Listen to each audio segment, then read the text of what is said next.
दोस्तों, तमिलनाडु की राजनीति में एक ऐसा भूचाल आया है जिसकी उम्मीद शायद किसी को नहीं थी। आज के इस विश्लेषण में हम सीधे उस राजनीतिक गणित के अंदर घुसने वाले हैं जिसने पूरे देश का ध्यान खींचा है। थलपति विजय और उनकी नई पार्टी टीवीके, उन्होंने अपने चुनावी डेब्यू में ही जो झंडे गाड़े हैं वो सच में इतिहास के पन्नों में दर्ज होने वाला है। चलिए बिना किसी देरी के देखते हैं कि आखिर ये अगली सरकार बनने का पूरा गणित है क्या। और शुरुआत करते हैं इस एक नंबर से, 107। देखिए, ये कोई मामूली आंकड़ा नहीं है। ये उन सीटों की कुल संख्या है जो तमिलनाडु वेत्री कड़गम यानी टीवीके ने अपने पहले ही चुनाव में जीती हैं। चुनावी राजनीति में किसी नई पार्टी की ऐसी धमाकेदार एंट्री सच में बहुत कम देखने को मिलती है। इस अकेले नंबर ने पूरे राज्य का राजनीतिक समीकरण ही पूरी तरह से पलट कर रख दिया है। तो चलिए इस सुपरहिट चुनावी डेब्यू की बारीकियों को थोड़ा और करीब से समझते हैं। टीवीके ने सबसे बड़ा दाव क्या खेला? उन्होंने किसी भी पार्टी के साथ गठबंधन करने से साफ इनकार कर दिया था। बिल्कुल अकेले चुनाव लड़े और इसका नतीजा देखिए। 107 सीटों के अलावा खुद विजय ने 2 अलग-अलग विधानसभा क्षेत्रों पेरम्बूर और त्रिची ईस्ट दोनों जगह से शानदार जीत दर्ज की है। पर सबसे बड़ा झटका तो चेन्नई में लगा है। चेन्नई, जिसे पारंपरिक रूप से डीएमके का अभेद्य किला माना जाता था, वहां की 16 में से 14 सीटें टीवीके ने अपने नाम कर ली हैं। सोचिए, पुराने राजनीतिक गढ़ों को कितनी गहराई से भेदा गया है। लेकिन इतनी बड़ी जीत के बावजूद सरकार बनाने के इस सफर में सबसे बड़ी चुनौती तो वो बहुमत का जादुई आंकड़ा है। सच बात तो ये है कि राजनीति में सिर्फ सबसे बड़ी पार्टी बनना ही काफी नहीं होता। थोड़ा मैथ समझते हैं। तमिलनाडु विधानसभा में कुल 234 सीटें हैं। सरकार बनाने के लिए किसी भी पार्टी को कम से कम 118 सीटें चाहिए ही चाहिए। अब टीवीके के पास 107 सीटें हैं। सीधा सा हिसाब है, वो बहुमत के इस जादुई आंकड़े से ठीक 11 कदम या कहें 11 सीटें दूर हैं। और यही 11 सीटों का फासला इस वक्त राज्य की राजनीति की सबसे बड़ी पहेली बना हुआ है। और इसी 11 सीटों की कमी की वजह से राज्य में एक त्रिशंकु विधानसभा या हंग असेंबली वाली स्थिति पैदा हो गई है। ये स्थिति तब आती है जब किसी भी एक पार्टी या गठबंधन को स्पष्ट बहुमत नहीं मिलता।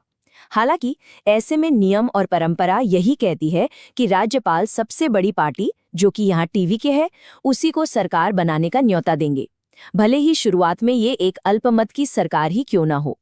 तो अब सबसे बड़ा सवाल ये उठता है कि सरकार बनाने के लिए वो 11 सीटें आखिर आएंगी कहाँ से? कौन बनेंगे वो किंग मेकर? अगर हम समर्थन जुटाने के विकल्पों पर नजर डालें तो कुछ चीजें साफ दिखती हैं। कांग्रेस के पास 5 सीटें हैं, पीएमके के पास 5 और सीपीआई, सीपीएम और वीसीके के पास 2-2 सीटें हैं। लेकिन यहाँ एक बहुत बड़ा ट्विस्ट है। पीएमके को छोड़कर बाकी जितनी भी पार्टियां हैं वो इस वक्त मुख्य प्रतिद्वंद्वी डीएमके गठबंधन का ही हिस्सा हैं। मतलब समर्थन के लिए टीवीके को डीएमके के इस गठबंधन के अंदर से ही कोई ना कोई रास्ता निकालना होगा। पर क्या ये असंभव है? बिल्कुल नहीं। ध्यान देने वाली बात यह है कि चुनाव से ठीक पहले कांग्रेस ने दरअसल टीवीके के साथ गठबंधन की संभावनाएं तलाशी थीं, और ये सब इसलिए किया गया था ताकि डीएमके पर दबाव बनाकर चुनाव में ज्यादा सीटें हासिल की जा सकें। ये साफ इशारा है कि उस गठबंधन में पहले से ही कुछ तनाव और खींचतान चल रही है, और राजनीति में यही मतभेद दूसरों के लिए सबसे बड़ा अवसर बन जाते हैं। अब अगर बात करें राज्य की अन्य बड़ी राजनीतिक ताकतों की, तो रास्ते बंद ही नजर आते हैं। टीवीके ने अपना पूरा चुनाव डीएमके को सीधा निशाना बनाकर लड़ा है, तो वहां से समर्थन का तो सवाल ही नहीं उठता। दूसरी तरफ एआईएडीएमके से भी सीधे समर्थन की उम्मीद न के बराबर है। इसका कारण बहुत साफ है, उनका बीजेपी के साथ गठबंधन में होना। चुनाव प्रचार के दौरान थलपति विजय ने स्पष्ट रूप से बीजेपी को अपना वैचारिक विरोधी बताया था, तो विचारधारा के नजरिए से देखें तो वहां भी बात बनती नहीं दिखती। लेकिन इन सब मुश्किलों और नंबर गेम के बावजूद टीवीके के अंदर गजब का आत्मविश्वास है।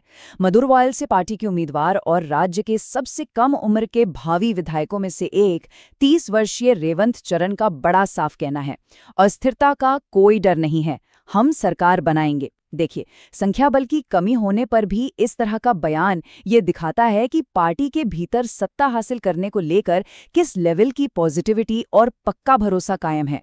तो आखिर अब आगे का रास्ता दिखता कैसा है? इस जबरदस्त कॉन्फिडेंस का आधार दरअसल इतिहास में छिपा है। साल 2006। कई राजनीतिक विश्लेषक इस साल की बात बार बार कर रहे हैं क्योंकि 2006 में भी बिल्कुल ऐसी ही स्थिति बनी थी। तब एक अल्पमत की डीएमके सरकार ने बाहर से समर्थन लेकर न सिर्फ सत्ता संभाली थी बल्कि सफलतापूर्वक अपना पूरा कार्यकाल भी खत्म किया था। तो ये ऐतिहासिक उदाहरण साबित करता है कि सिर्फ एक बड़ी पार्टी बनके भी रणनीतिक समर्थन से सरकार चलाना पूरी तरह से संभव है। और आने वाले दिनों में घटनाक्रम बहुत तेजी से बदलने वाला है। 107 सीटों की ऐतिहासिक जीत के बाद मौजूदा स्थिति ये है कि उन 11 सीटों के लिए पर्दे के पीछे बहुत ही गुप्त और तेज बातचीत चल रही है और सूत्र ये भी बता रहे हैं कि 7 मई को नई सरकार का शपथ ग्रहण समारोह हो सकता है। यानी समय बिल्कुल नहीं है और राजनीतिक रणनीतियां एकदम अपने चरम पर हैं। खैर, अब पूरी तमिलनाडु की राजनीति आकर इस एक अंतिम सवाल पर टिक गई है। क्या टीवीके और थलपति विजय 7 मई से पहले इस राजनीतिक पहेली को पूरी तरह सुलझा पाएंगे? क्या वो इन जरूरी 11 सीटों का आंकड़ा जुटाकर राज्य के नेतृत्व की कमान संभालेंगे? इस अहम सवाल का जवाब आने वाले चंद दिनों में मिल ही जाएगा और ये देखना सच में बहुत दिलचस्प होगा। इस खास विश्लेषण में हमारे साथ जुड़ने के लिए बहुत बहुत शुक्रिया।